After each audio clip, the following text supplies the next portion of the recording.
Coucou, c'est Agnès. Ben voilà, ça y est, c'est la 3e semaine. C'est la dernière semaine du défi.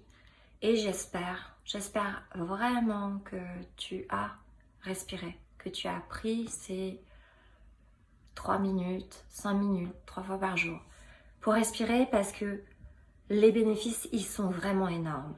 En tout cas, je ne sais pas toi si tu l'as fait, mais moi je l'ai fait. J'ai fait ce défi et j'ai pu constater. J'ai pu constater la différence, j'ai pu voir mes courbes de cohérence cardiaque. Oui, je les ai vues parce que j'ai un petit appareil qui s'appelle le Inner Balance, qui est vendu d'ailleurs, qu'on met sur son oreille, on le pose sur son vêtement. Et relié à mon iPhone, il y a une application et je respire et je vois ma cohérence cardiaque. Du coup, j'ai fait plein de tests. J'ai fait des tests quand j'étais pas contente, j'ai fait des tests le matin, le soir avant de me coucher.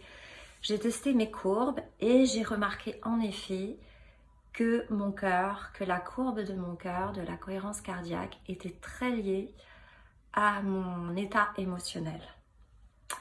Et j'ai pu constater aussi, je ne sais pas si vous vous souvenez, la première semaine, on a respiré avec le mandala pendant une semaine, avec l'exercice du mandala qui grossissait, qui diminuait. Pendant la 2e semaine, on a juste mis un focus sur la région de notre cœur et on imaginait l'air qui entrait, qui sortait de cette région avec en plus peut-être un petit état en amenant une énergie assez positive, d'appréciation. Et j'ai remarqué que le fait de respirer en invitant une énergie de satisfaction, de contentement, de joie, me basculait tout de suite en cohérence. Le fait aussi de me reconnecter à mon cœur, juste en le disant, en le demandant, je me reconnecte à mon cœur, je me reconnecte à moi-même. Ça aussi, ça modifiait mes courbes. Donc, c'est encore plus facile qu'on ne se l'imagine, la cohérence cardiaque, d'être dans cet état. Et cette semaine, pour la dernière semaine, on va continuer à pratiquer entre 3 et 5 minutes, 3 fois par jour, toujours, avec tous ces petits moments où vous êtes dans votre voiture, dans la file d'attente, avec votre enfant, où tout à coup il se passe quelque chose, vous avez une émotion qui n'est pas forcément des plus plaisantes, et vous pouvez vous reconnecter quelques secondes avec vous, avec votre souffle. Même si c'est une respiration, ça compte. Et donc cette semaine, nous allons continuer avec le focus dans la région du cœur et nous allons inviter cette fois-ci cette énergie que j'adore, la gratitude. Aimer ce qui est. Et commencer la gratitude dès le matin à être contente, se réveiller, d'être en vie, de respirer, d'être dans un lit avec des draps qui sont peut-être super agréables, d'être à côté d'une personne peut-être que l'on aime profondément, d'entendre son enfant, de passer un peu de temps avec son enfant si on a des enfants, de prendre une douche avec un gel douche qu'on apprécie, une tasse de thé avec un thé que l'on adore, peu importe, toutes ces petites choses, vous pouvez muscler votre gratitude, vous pouvez la développer et plus vous invitez la gratitude chez vous et vous allez voir, plus elle se développe, plus elle est présente dans votre vie. C'est comme si vous aviez un focus sur la gratitude et du coup la gratitude se présente. Donc voilà, exercice, respiration, ralentir son souffle, focus sur la région du cœur et on invite la gratitude.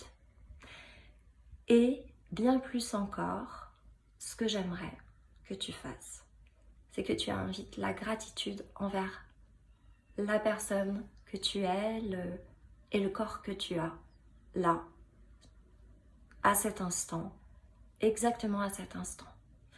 Que tu développes cette gratitude envers toi, tu vas voir, c'est pas la plus facile. Tu peux t'amuser à demander à tes amis ou aux gens qui sont proches et qui t'aiment, qui te fassent peut-être une petite liste ou qui t'énumèrent des choses qui sont bien chez toi. Si tu as du mal à trouver des qualités. Alors quand je dis des qualités, c'est pas la qualité, tu es gentil, tu es ceci, tu es cela. Non, c'est tes qualités propres et profondes. C'est ce qui fait que toi, tu es toi, que toi, tu es différent.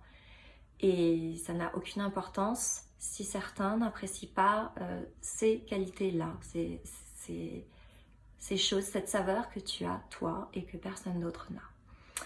Donc voilà pour cette dernière semaine, on pratiquera cette nouvelle méditation respirante ou respiration méditative, c'est comme vous voulez. Dimanche, j'aimerais vous inviter à une méditation de gratitude pour la terre, dans la posture de l'enfant, Balasana. Et puis peut-être la semaine prochaine, un nouveau mouvement respiratoire de yoga. Voilà, en tout cas j'étais très contente de faire ce défi qui en était véritablement un pour moi. Et j'espère vraiment que vous l'avez fait. Et si vous ne l'avez pas fait, il n'est pas trop tard pour commencer maintenant. Tout est sur le groupe et tout est sur la chaîne YouTube. Voilà, merci d'avoir écouté, merci d'avoir été là. Une dernière chose, partagez s'il vous plaît, partagez sur le groupe. J'aimerais savoir où vous êtes, j'aimerais savoir si vous avez suivi le défi, j'aimerais savoir ce que vous auriez aimé peut-être voir apparaître. Peu importe, j'aimerais que vous partagiez. Merci. Bisous et à bientôt j'espère. Bye bye.